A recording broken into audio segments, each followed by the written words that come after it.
क्या असम की सियासत में कांग्रेस का संगठनात्मक पतन अब आखिरी दौर में है? ये सवाल इसलिए क्योंकि जिस हाथ के भरोसे असम में कांग्रेस वापसी का सपना देख रही थी, आज उसी हाथ ने कमल खिलाने के लिए भाजपा का दामन थाम लिया। असम में कांग्रेस के चाणक्य कहे जाने वाले भूपेन बोरा ने राहुल गांधी की तमाम मिन्नतों के बावजूद रविवार को भाजपा में शामिल हो गए और राष्ट्रवादी राह पर बढ़ गए। असम में सत्ता के गलियारों में वापसी का स्वप्न सजोए कांग्रेस को उस वक्त बड़ा झटका लगा जब प्रदेश में पार्टी के वरिष्ठ नेता और पार्टी के पूर्व प्रदेश अध्यक्ष भूपेन कुमार बोरा ने न केवल पार्टी को अलविदा कहा, बल्कि सत्तारूढ़ भारतीय जनता पार्टी का दामन भी थाम लिया। बोरा का भाजपा में शामिल होना कांग्रेस के लिए किसी सदमे से कम नहीं है। जानकारों के मुताबिक पहले से ही गुटबाजी के शिकार असम कांग्रेस अब नेतृत्व के स्तर पर भी दिशाहीन हो चुकी है।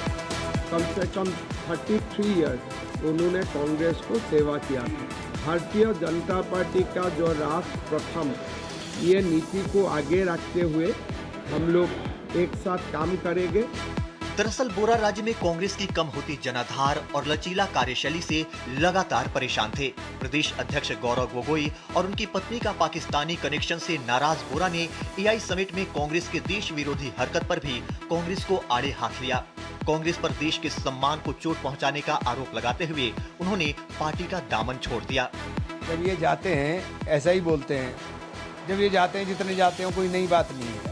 भूपेन बोरा ने पिछले रविवार को ही कांग्रेस से इस्तीफा दिया था। हालांकि राज्य में उनकी कद्दावर छवि को देखते हुए पार्टी आलाकमान ने उनका इस्तीफा मंजूर नहीं किया था। राहुल गांधी समेत कांग्रेस के कई वरिष्ठ नेताओं ने उन्हें मनाने की कोशिश भी की, लेकिन बोरा नहीं माने।